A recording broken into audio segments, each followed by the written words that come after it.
Eu égard à la question de la limite, à savoir s'il devrait y avoir une limite pour le don de sperme. Idéal, euh,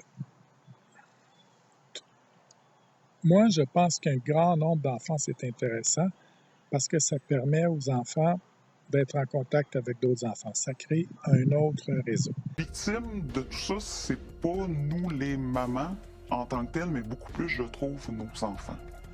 C'est eux qui vont porter ça plus que nous, je crois.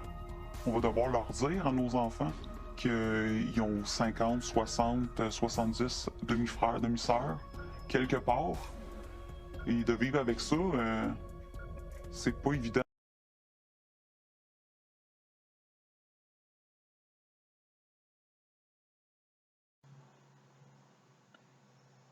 Si elle parle, le mieux c'est de parler à des enfants issus de dons de sperme. Il y avait des groupes Yahoo d'enfants issus de dons de sperme qui se regroupaient sous le numéro du donneur. Par exemple, Fairfax, numéro 5626, il y avait un groupe d'enfants réunis sous son numéro de donneur. Si les enfants comme ça arrivaient à voir qui sont les autres enfants, mais pas nécessairement le donneur, il fallait que le donneur se manifeste. Je me suis adressé à un de ces groupes-là avant de commencer à devenir donneur pour leur demander c'était quoi leurs attentes, donneurs connus, pas connus, là, en disant que c'était quoi mon projet, puis pourquoi je leur posais la question.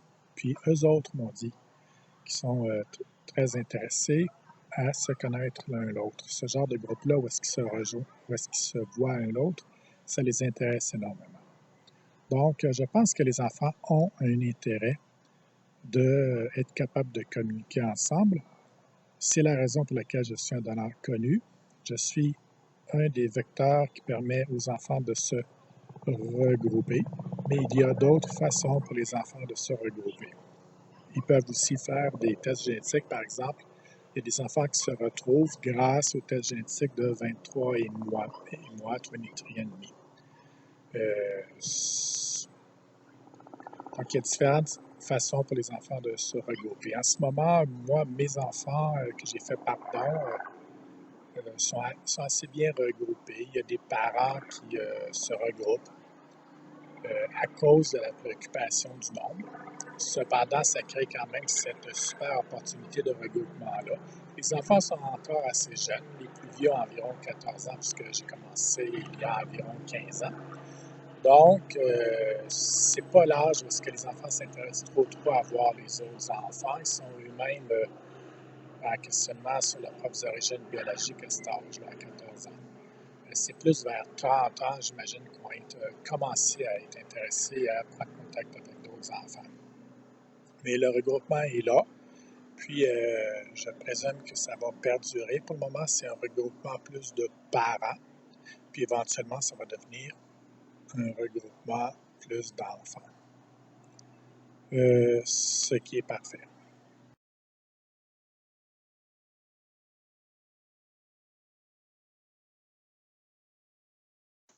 Dans un article de la presse, Le regain des dons artisanaux, Madame Mona Greenbaum, directrice de la coalition des familles LGBT, lesbiennes, gays, bi, trans, reconnaît que même dans un contexte de donneur Starbucks, il n'y a pas de problématique significative de consanguinité qui affecterait la communauté des lesbiennes.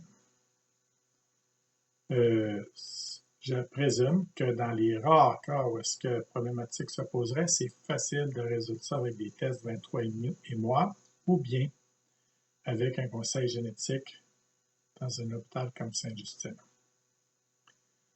La chose qui est intéressante avec les donneurs prolifiques, c'est que ça donne une opportunité d'avoir beaucoup de demi aux enfants. Ils ont un réseau.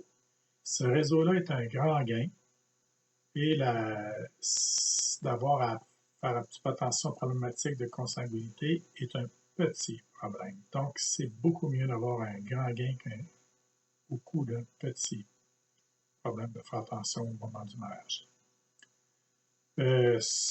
Le docteur Barthold Wieser, W-I-E-S-N-E-R, a fait entre 600 et 1000 enfants en clinique.